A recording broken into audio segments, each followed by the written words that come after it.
How's it going, everybody? I'm Brandon Pease, and today on Turriculate TV, we're making a sword handle out of this purple heart wood. We're making it for Daniel from D.D Blacksmithing and his newest project. Make sure you stop by his channel after this video and watch the rest of the builds. Let's just jump right to it.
Well, now that we're done with Daniel from D.D Blacksmithing's newest sword handle, it's time to send it to him.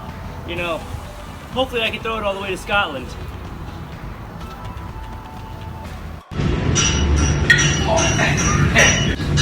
Thanks, Brandon. Let's get started. Well, that's it for this video. Make sure you swing by D.D Blacksmithing's channel and watch the rest of his sword build. It's going to be great. I'm Brandon Peace. This is Circulate TV. Peace. We're out of here.